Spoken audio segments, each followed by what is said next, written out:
Welcome to my video on the book Do More Faster by David Cohen. Do you have a great business idea and a passion to match?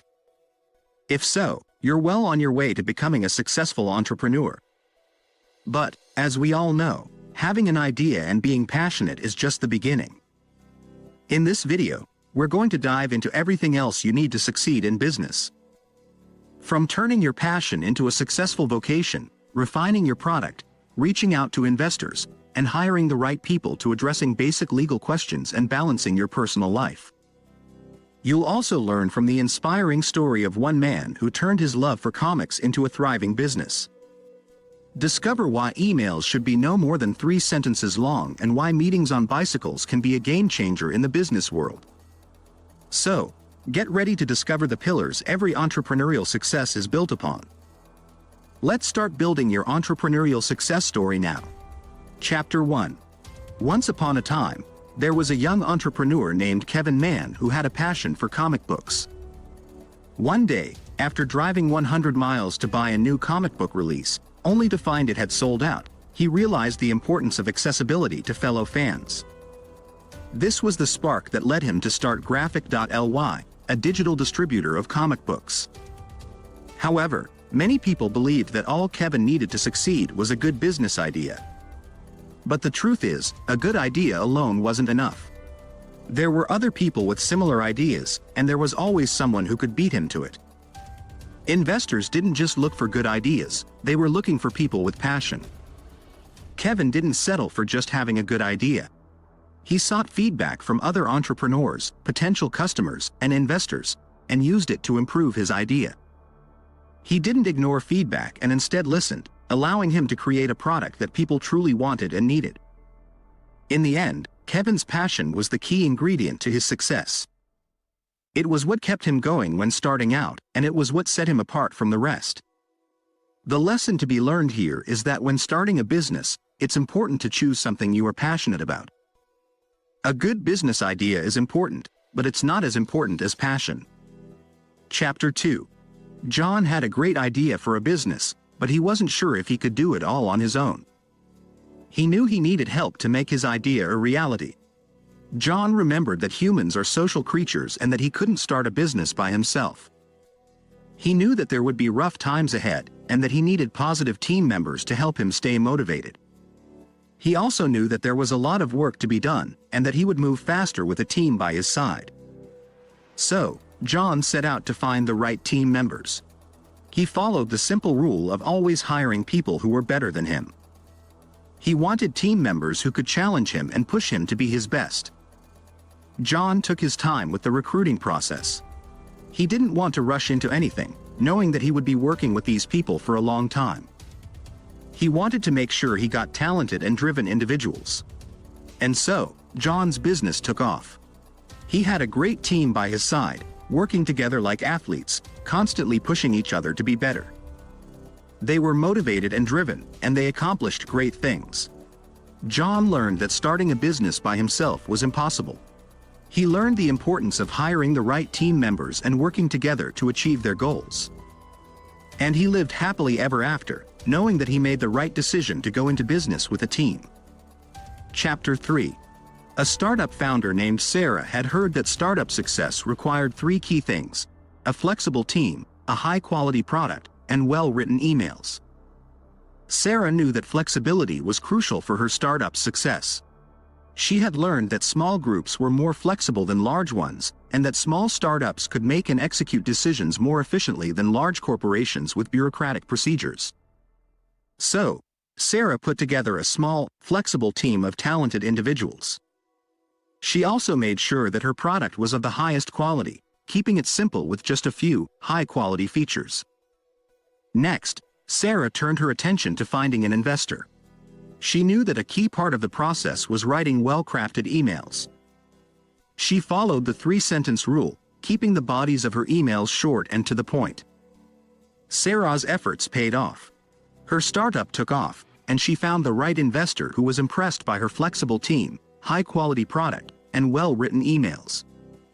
Sarah learned that startup success required a combination of factors, and that paying attention to details like team flexibility, product quality, and email writing was crucial. And she lived happily ever after, knowing that she had made the right decisions to make her startup a success. Chapter 4. A young entrepreneur had come up with an innovative product that they believed would change the world. However, there was one problem. They lacked the funds to bring their idea to life. The young entrepreneur realized that raising money was not just about having a good product, but also about convincing investors that their team was capable of executing their vision. So, the young entrepreneur went to work, researching the best way to present their product.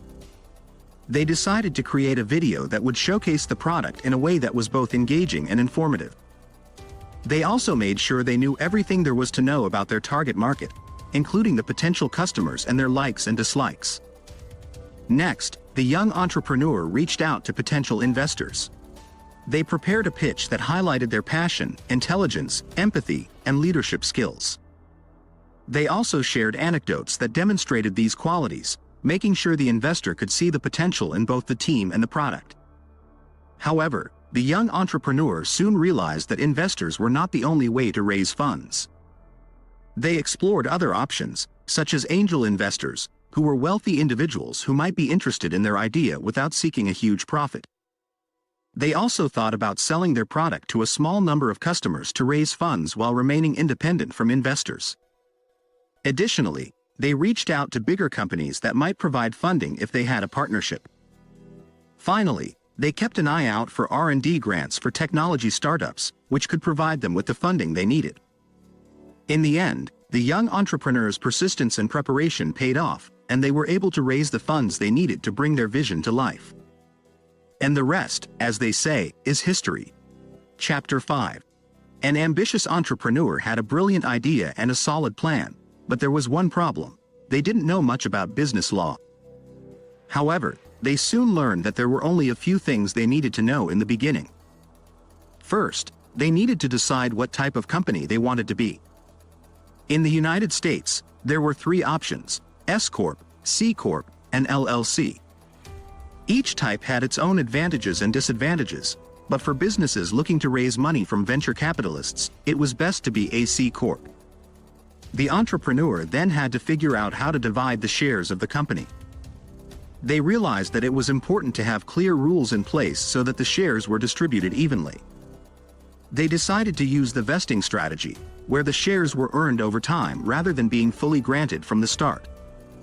This incentivized people to stay committed to the company for longer and protected the company if someone left early.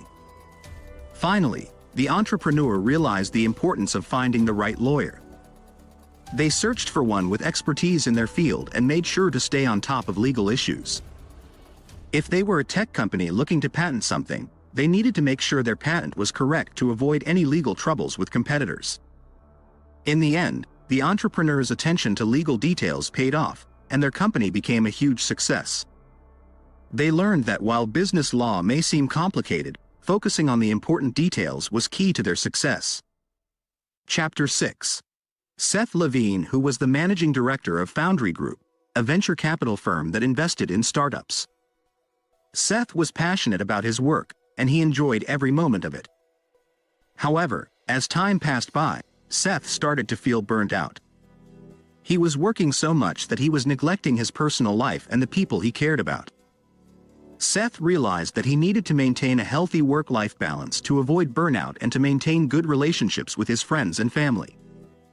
He started incorporating his favorite leisure activity, cycling, into his work by inviting startup members to discuss their ideas during bike rides. This not only helped him come up with more creative ideas but also kept him physically fit.